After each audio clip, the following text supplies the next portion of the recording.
Dear reader, allow me to introduce you to my book. Though it might at first appear like many books you've come across, it is far from ordinary. You may, therefore, have some misunderstandings about it. The story that awaits you has not been fully told. In fact, its conclusion is not yet known, even to myself. It is in that way that my book is special. It is in that way that you are special. Without you, there is no story. Chapter 1.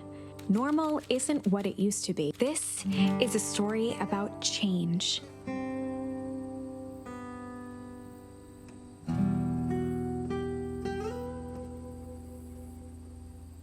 Nestled in a shallow valley is the town of Beacon Pines. Far from the town square, across the river, past the neglected welcome sign, a young boy walks alone at dawn.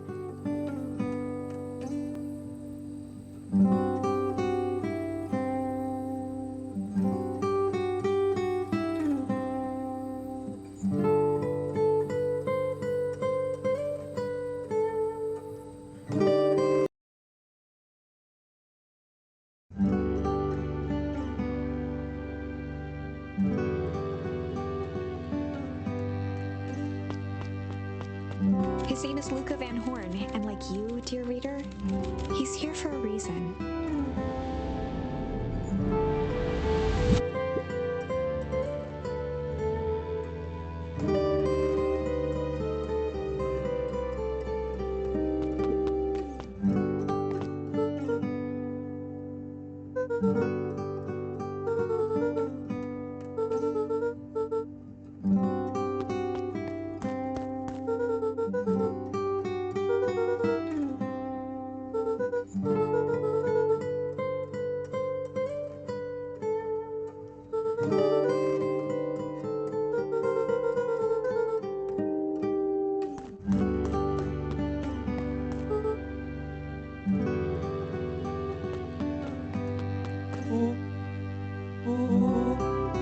Rollo was Luca's closest friend.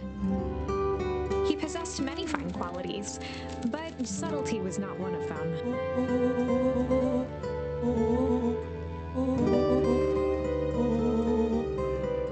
Rollo finally noticed the tears welling in his friend's eyes and the flowers on the grave.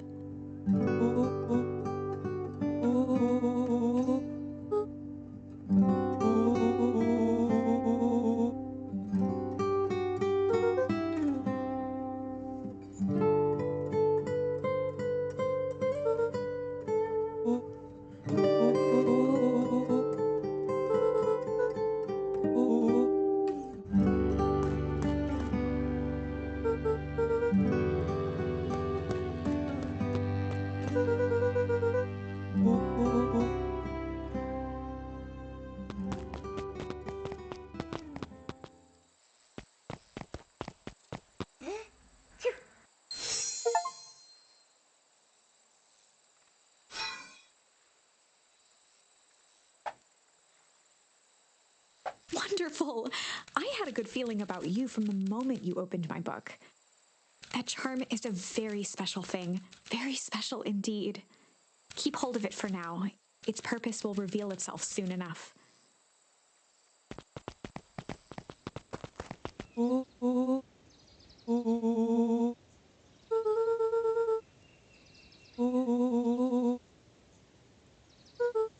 Rollo looked to the side suspiciously.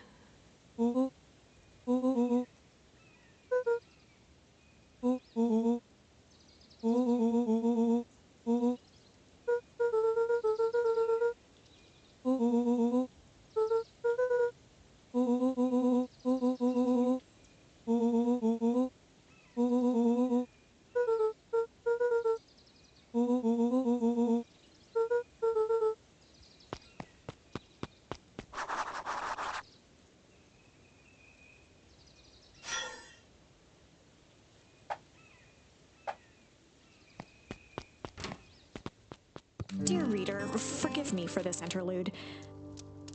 Remember that charm you found in the dandelion patch? There are more of those special charms to discover throughout Beacon Pines. They've been known to reveal themselves to those who are willing. some of them can be found in this very house.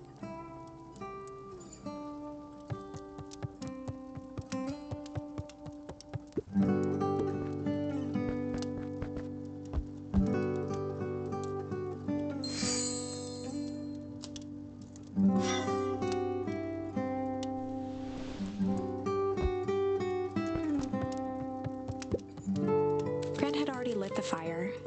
She kept a warm house, as if by grandmotherly obligation.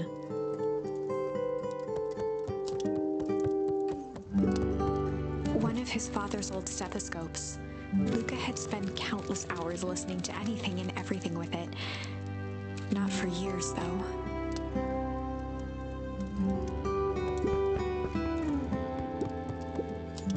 Since Gran had moved in, the house was more peaceful, more orderly, and more covered in flowery fabric.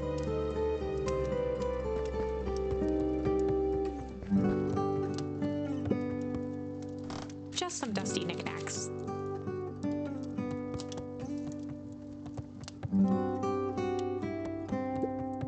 An array of prepared meals crowded the refrigerator, each labeled with the day of the week. A pair of dull scissors, a broken can opener, a mostly empty bottle of glue, and some loose string.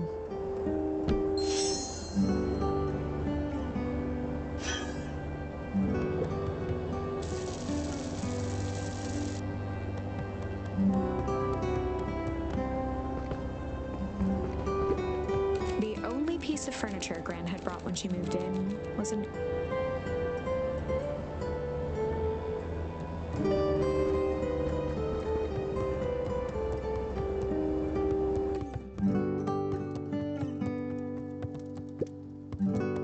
Luca paused at his parents' bedroom door. He just wasn't ready to go in yet.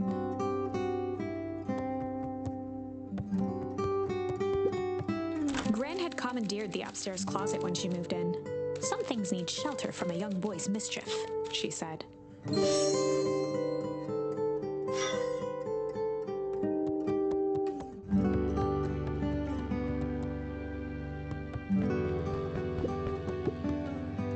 Luca tossed on his favorite old sweater.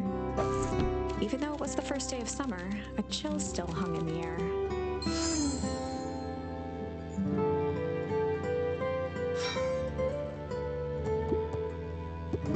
Gran's moving in meant that most of Luca's things had been crammed in the corner. Luca was somewhat annoyed by the situation.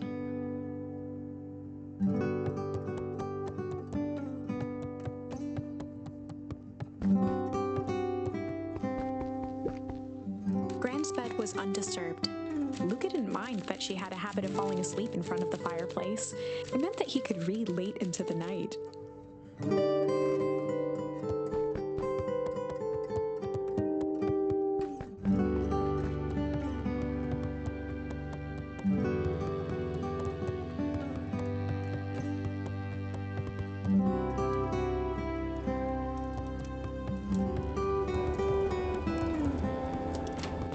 Oh my, this is quite exciting. I am now certain that you are the one I've been waiting for all these years. You'll recall I was a bit coy regarding the use of charms earlier. Excuse me, I tend to have a flair for the dramatic. You are about to encounter your first turning point.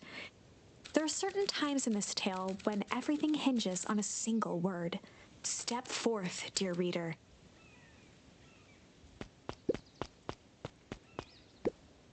Young Luca would spend hours hiding in the bushes, waiting for a chance to jump out and startle his mother. She always enjoyed humoring him by feigning terror.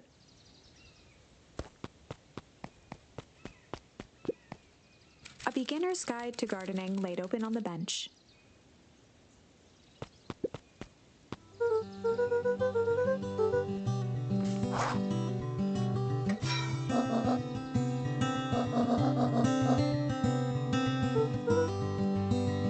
The less Gran knew, the better for everyone involved.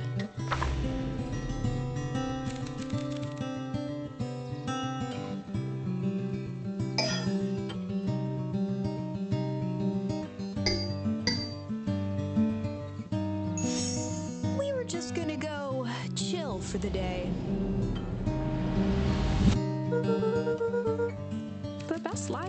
ground truth.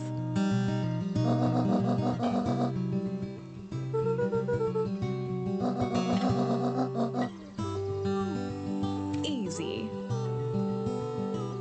Impressive.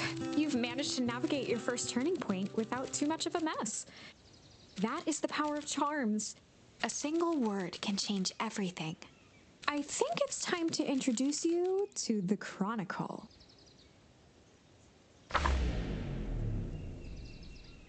The Chronicle is a record of the decisions you've made. You can see the turning point which has been revealed. At any time, you can use the Chronicle to go back and invoke different charms, creating new branches. Luckily for us, this is the one and only turning point where the charms won't dramatically alter fate. It's the perfect opportunity to experiment with rewriting things.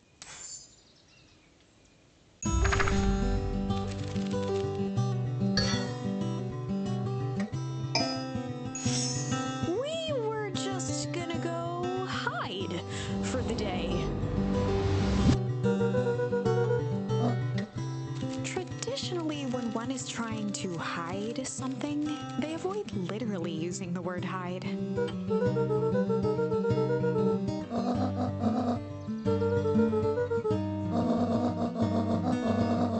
All's well that ends well.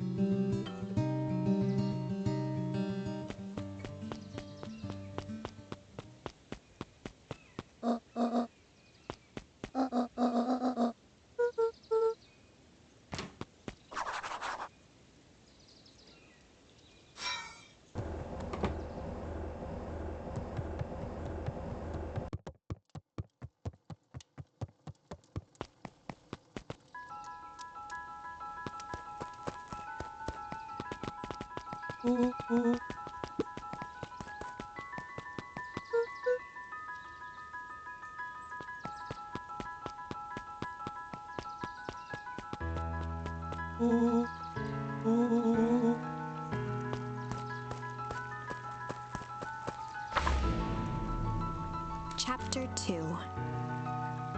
Welcome to Beacon Pines. For many years, this valley had been a small mining outpost.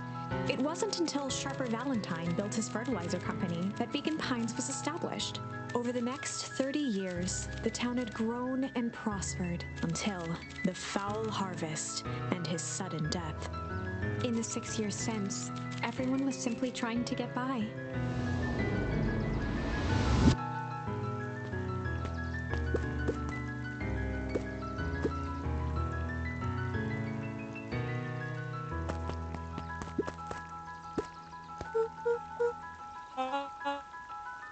William Kerr was the CEO of Perennial Harvest Company.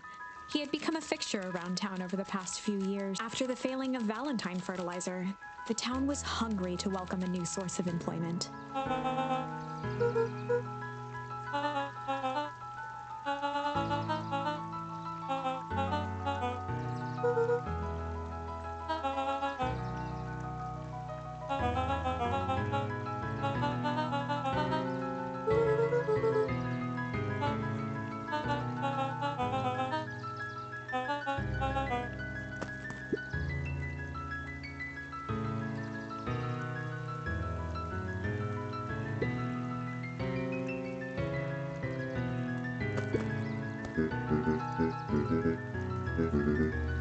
Mayor Augustus Valentine was not busy.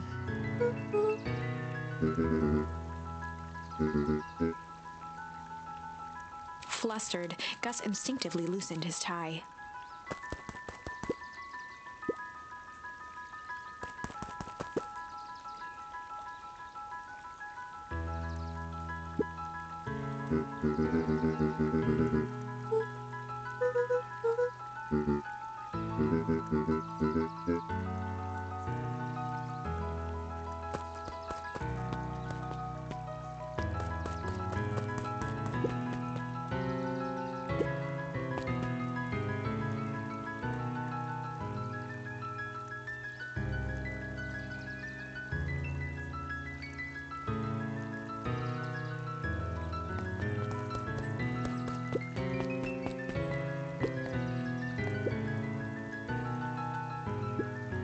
Mr. Sinclair continued snoring and lifted one eyelid just enough to see who it was, a tactic he often used to avoid undesirable contact.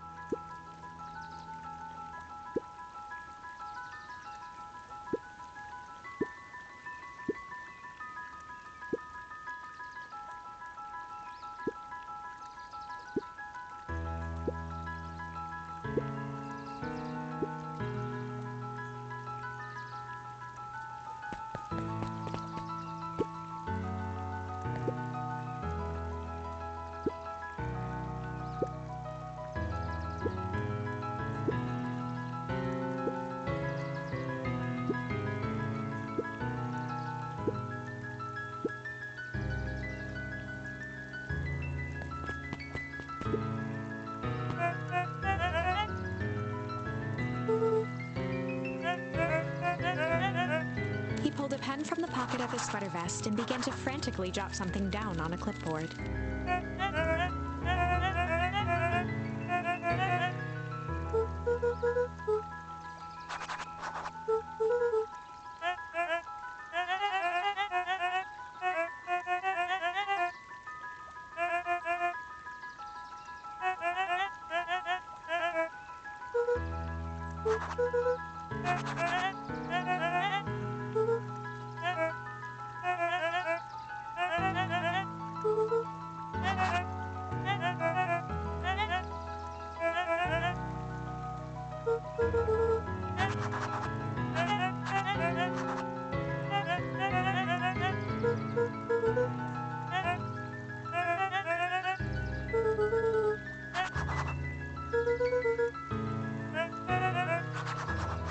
Pete stopped scribbling and glanced up from the clipboard.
Whenever Luca saw his dad's chair by the pond, it reminded him of the days they'd pack up a couple of sandwiches and fish until sundown.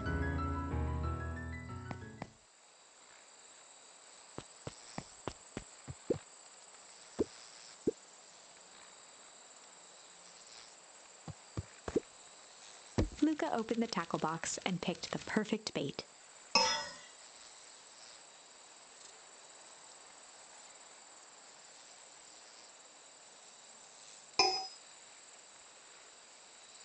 Luca tied a shoestring to the hook. What fish could resist a nice shoestring?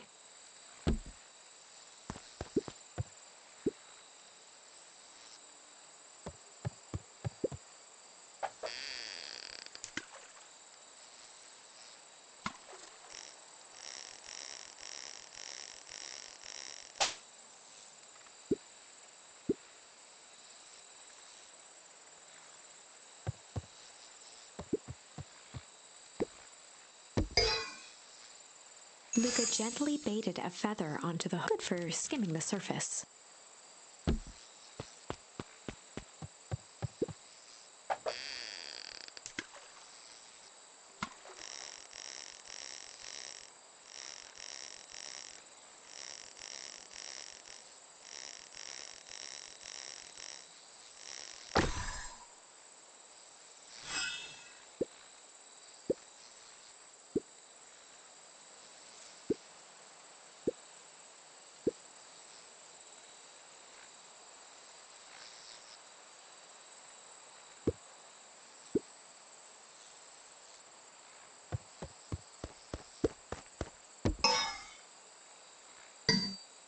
Luca tied a shoestring to the hook.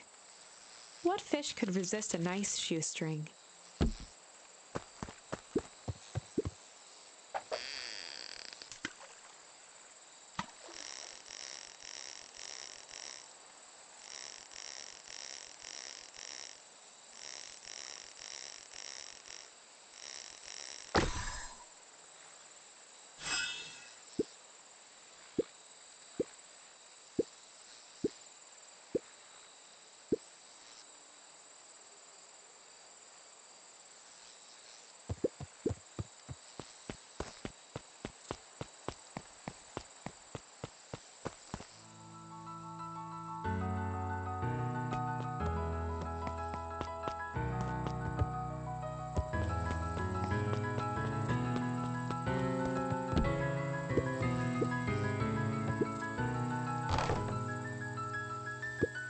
On certain nights, when the clouds were just right, the boys could tune into strange patterns of static.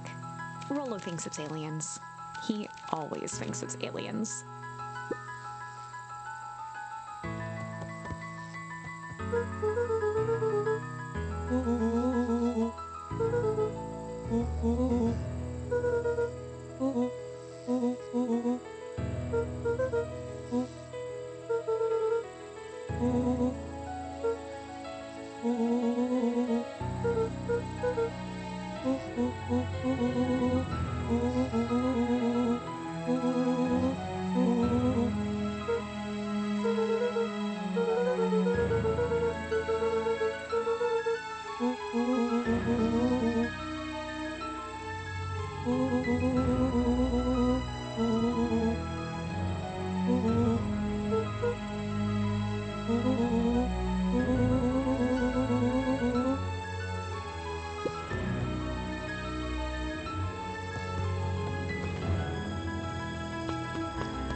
Miss Hatch could often be found near the fountain, too absorbed in a book to be distracted.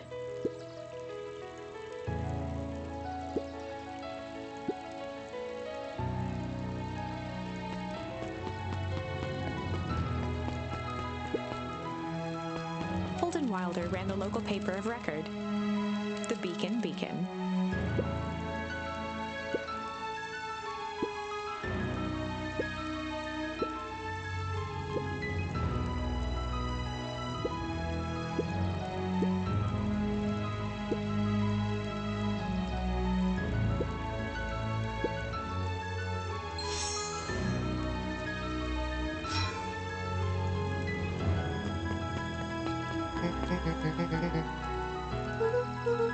Oh, right.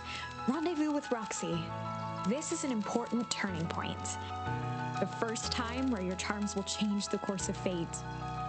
And currently, we only have one suitable charm in our... Have no fear, we can always return later using the Chronicle once we find more charms. Well, now I'm just rambling. Where were we?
Rollo froze as Roxy took a step toward him, cracking her knuckles.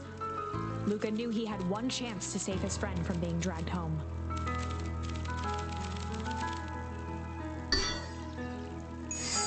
In the past, he found the best way to deal with an enraged Roxy was to be a little chill.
A promise Gran regretted the second it was made.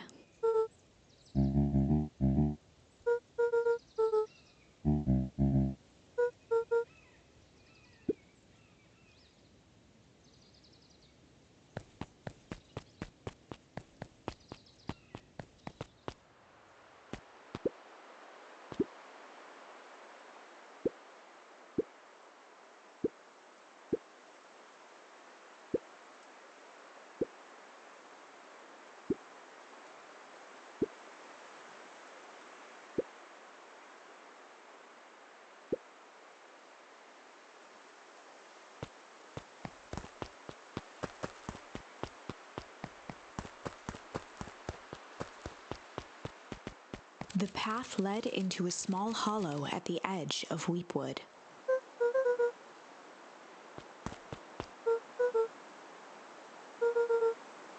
The fence thrummed with a gentle electric buzz. Luca often asked himself what Rollo would do, so that he could rule out that option.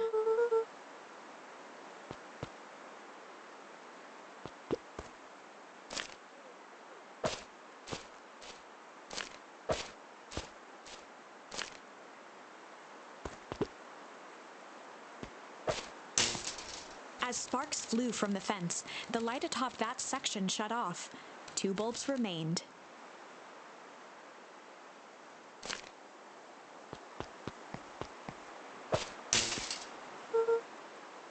One more to go.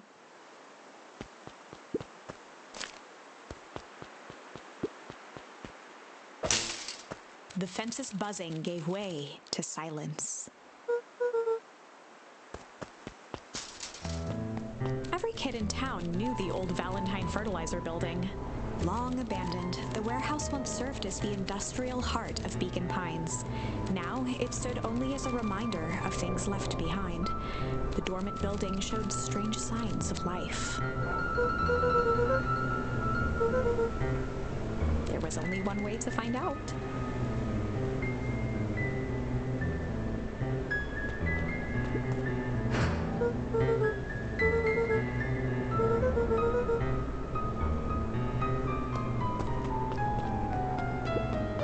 The hose emitted a subtle sound.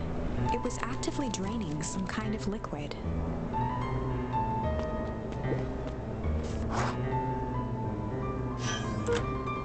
Luca thought thought he heard faint sounds coming from the other side of the door. He pressed his ear against the cold metal to hear better. The sound of footsteps grew louder.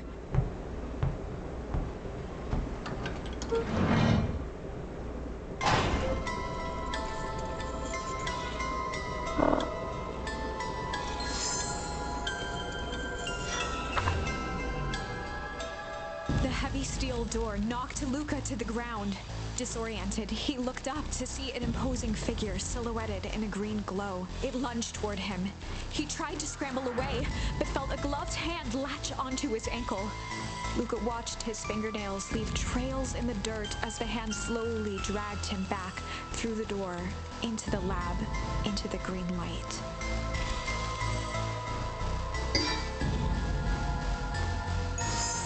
This is a story about change.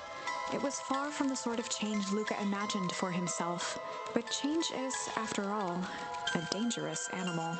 The end? I probably should have warned you about this. There are many paths that our story can take. Most will end in tragedy, but don't let that discourage you.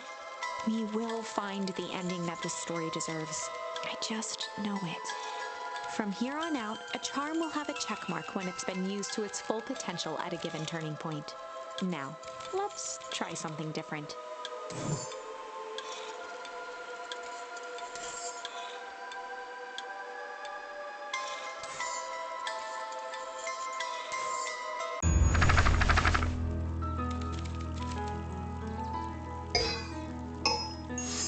In the past, he found the best way to deal with an enraged Roxy was to be a little shit.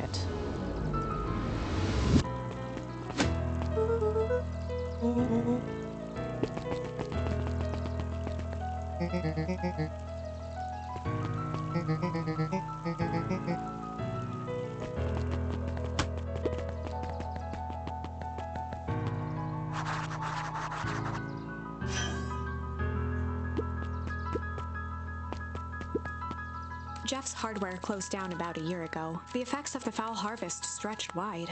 When there are no crops in the field, tractors don't need fixing.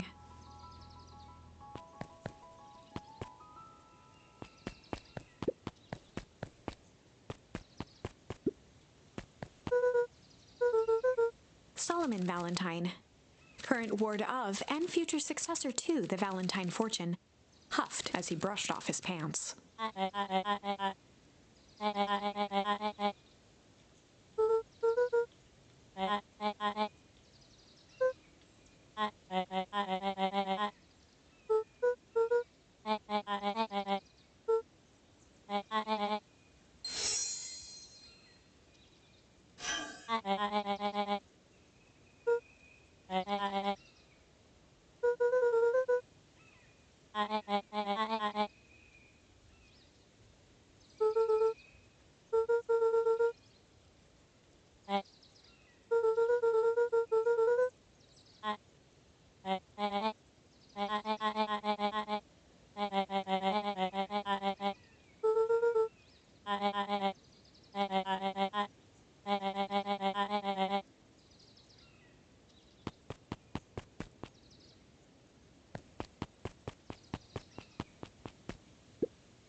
Solomon trifled a gesture toward the approaching heiress Valentine.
As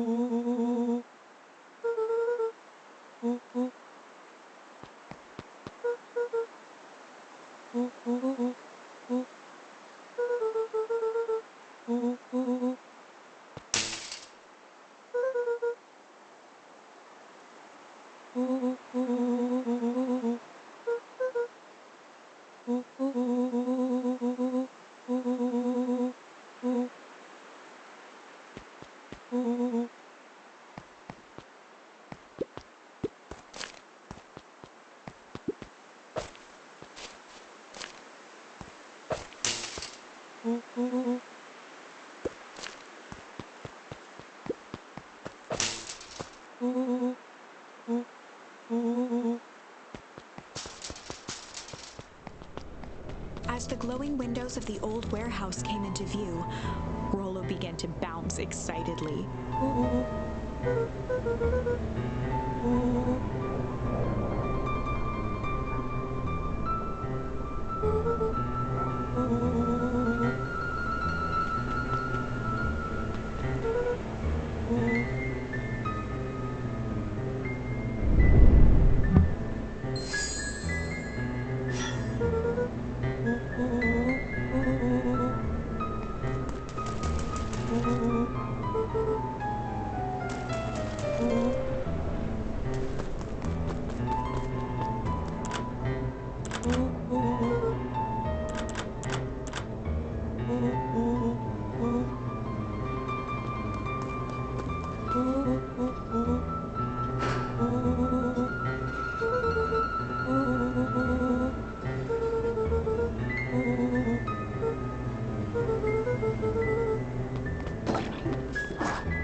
The boy sat petrified under the weight of the bag.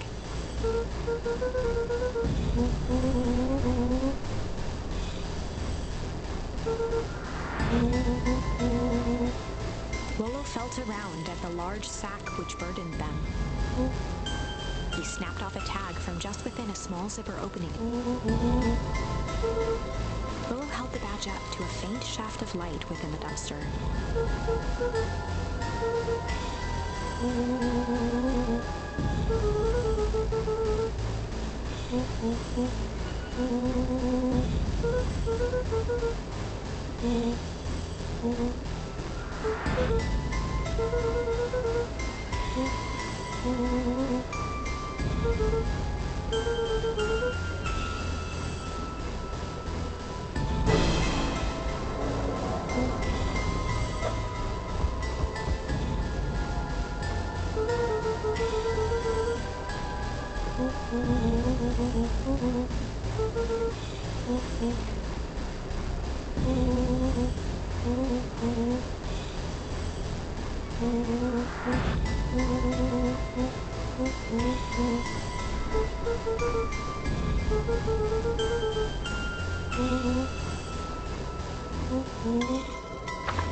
Lucas sat in the dark, tracking the sound of Rollo's footsteps as he ran.